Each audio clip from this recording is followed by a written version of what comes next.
आपल्या 25 वर्षाच्या कारकिर्दीमध्ये बिद्रीसारखा सहकारी संघटना अत्यंत उत्तम पद्धतीने चालवला, एक आदर्श आपल्या डोळ्यासमोर ठेवला। ते भुदरगड राधानगरी तालुक्याचे माजी आमदार, आमचे प्रमुख मार्गदर्शक आदरणीय के.पी. पाटील साहेब, ज्यांचं मार्गदर्शन आता आपण ऐकलं ते आपल्या विभागाचे ज्येष्ठ सहकारातले तज्ज्ञ आमचे मार्गदर्शक रवींद्र आपटे साहेब, उपस्थित या रवळनाथ विकास आघाडीचे सर्व उमेदवार आणि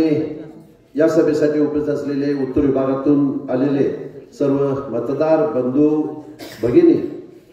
या गावातील या पॅनलच्या प्रचारासाठी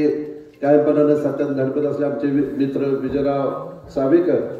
गंगाधर हराळे, रहमान शेठजी, उपस्थित सर्व राष्ट्रवादी काँग्रेस पक्षाचे सर्व प्रमुख कार्यकर्ते, बंधू आणि भगिनींनो, मगापासून बऱ्याच वक्त्यांनी ही निवडणूक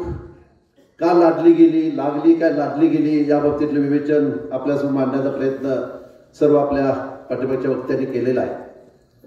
मी आपल्याला एवढंच सांगणार आहे की हा जरा सहकारी साखर कारखाना आणि त्याची आर्थिक परिस्थिती जी आज कोलमडलेली आहे, अडचणीतून बसलेली आहे, 100 कोटी रुपयाची त्याची प्रॉपर्टीची किंमत, 147 कोटी रुपये केडीसी बँकेचं कर्ज,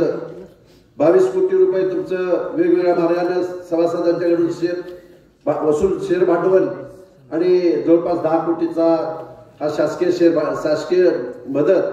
अशा पद्धतीचा जवळपास 200 कोटीचा देय असणारा हा कारखाना आज या कारखान्याच्या निवडणुकीला आम्ही मित्रांनो सर्वजण सामोरं जातोय। जास्त खोलात जास्त विषयामध्ये मी जाणार नाही, परंतु ही निवडणूक जी लागली, निवडणुकीनंतर जी प्रक्रिया तालुक्यामध्ये प्रचाराच्या निमित्तानं सुरू झाली,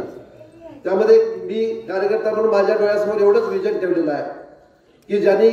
कोल्हापूर जिल्हा मध्यवर्ती बँक 7-8-10 वर्षापूर्वी अगदी त्याचं रजिस्ट्रेशन कॅन्सल होतंय का काय, लायसन्स कॅन्सल होतोय का काय, अशा पद्धतीची भीती, अशा पद्धतीची परिस्थिती निर्माण झालेली होती। आणि मग अशा परिस्थितीमध्ये तुमच्या आमच्या दैवत आदरणीय मुश्रीफ साहेबांच्याकडे जिल्ह्यातल्या सर्व पक्षाच्या सर्व मोठ्या नेत्यांनी केडीसी बँकेची जबाबदारी आदरणीय मुश्रीफ साहेबांच्यावर सोपवली आणि ती बँक आज राज्यामध्ये 2 नंबरला आणायचं काम आदरणीय मुश्रीफ साहेबांनी केलेलं आहे। मगाशी जे वक्ते आपल्याला मार्गदर्शन करून गेले ते पश्चिम महाराष्ट्रामध्ये अत्यंत चांगल्या पद्धतीचं कामकाज के.पी. पाटील साहेबांनी कारखान्याच्या रूपानं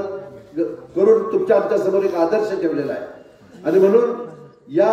रवळनाथ शेतकरी विकास आघाडीच्या पॅनलच्या पाठीमागे खंबीरपणाने असणारे हे 2 नेते, या 2 नेत्यांच्या मार्गदर्शनाखाली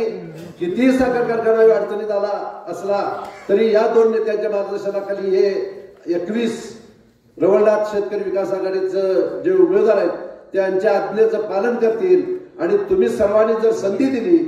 तर त्या संधीचं सोनं केल्याशिवाय राहणार नाही, अशा पद्धतीची ग्वाही आज प्रचार सभेच्या निमित्ताने मित्रांनो मी तुम्हाला देतो। आपल्या आयुष्यामध्ये काम करत असताना, सार्वजनिक विकासाचं काम करत असताना असू दे, सहकारातलं काम करत असताना असू दे, आपण कुणाचा तरी आदर्श आपण आपल्या डोळ्यासमोर ठेवला पाहिजे, कुणाचं तरी ऐकायची भूमिका आपण ठेवली पाहिजे, त्यांच्या सल्ल्यानं कारभार करण्याची भूमिका आपण ठेवली पाहिजे। मीच शहाणा, मलाच सगळं कळतंय आणि मीच ह्या कारखान्याचा उद्धार करताय, अशा पद्धतीनं जर वर्तन झालं तर पाठिंबाच्या 5-6 वर्षामध्ये ज्या पद्धतीने त्या कारखान्याचा व्यवहार झाला, कारखाना ज्या पद्धतीने अडचणीत आला आणि बंद पडला, अशा पद्धतीचं कामकाज न ऐकलं, न कोणाचं मार्गदर्शन घेतलं तर निश्चितपणाने घडतंय। आणि म्हणून मी एवढीच ग्वाही या समारंभाच्या या प्रचार सभेच्या निमित्ताने मी देतो। बाकीच्या जास्त विषयावर आपल्याला काय वेळ घेत नाही, साहेबांचं मार्गदर्शन आपल्याला ऐकायचं आहे मनापासून, त्यांच्या सूचनेचं पालन करायचं आहे। उद्याच्या या रवळनाथ विकास आघाडीच्या पाठीमागे ही जी 2-3 चंदगडचे आमदार आदरणीय राजेश पाटील साहेब, या तिन्ही मंडळींच्या, रवींद्र आपटे साहेब असतील, या सगळ्यांच्या मार्गदर्शनाखाली निश्चितपणाने हे पॅनल यशस्वी होईल। निकाल सांगण्याच्या ज्योतिषाची कुठला गरज नाही, निश्चितपणाने उद्या तुम्ही आम्हाला जर संधी दिली तर त्याचं सोनं केल्याशिवाय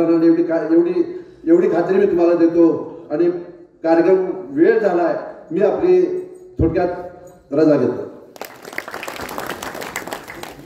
यानंतर तुमचं आमचं दैवत